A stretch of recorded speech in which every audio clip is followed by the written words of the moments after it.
وەک لیژنەی دەستوری کە ڕاست پێدراوە لەلایەن پەرلەمانەوە بۆ تعدیلکردنی ئەو مادانەی کە پێویستە لە ئێستادا بەڕاستی هیچ بەرەو پێشچوونێکی بەخۆوە نەدیوە. چەند جارێک دانیشتن کراوە بەڵام ئەو دانیشتانە لە ئاستی پێویستدا نەبووە. تا ئێستا تەنیا توانراوە دیباجەکە تەماشا بکرێ.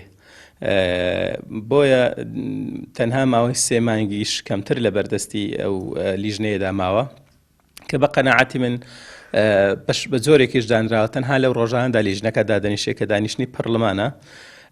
من گەشتبین نیم بە سەرکەوتنی ئەو لیژنەی کە لە پەرلەمان دەستنیشان کراوە بۆ تعدیلکردنی ئەو فەقەراتانەی دەستور. بەڵام لە مقابلدا لیژنەیەکی دیکە ئیش دەکات دوور لە چاوی میدیا. ئەو لیژنەیە هەنگاوی باشی بڕیوە و زۆربەی مادەکانی پێداچینەوەی بۆ کردووە. بەڵام من بە دووری دەزانم هەردوو لیژنەکە لە ئێستادا بتوانرێت لەو ئاڵۆزیانی عێراقدا دەستور جارێکی دیکە تعدیل بکرێتەوە، هەموار بکرێتەوە. لەبەرچی لەبەرەوەی تعدیلی وڵاتانی جیهان وایە لە دەستوردا کاتێک دەکرێت کە وڵات لەو پەڕی ئەمن و ئەماندایە. تعدیلی فەقەراتی دەستوری بە فشاری شەقام ناکرێت.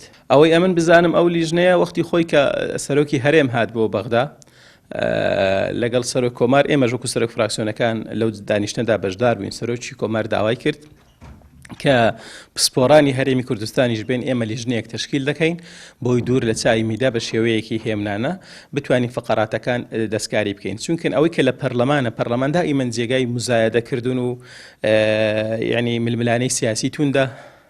دەستور تعدیل ناکرێ بە ململانێ بە مزایەدەکردن، بۆیە هەر ناتوانین سەرکەوتوو بین.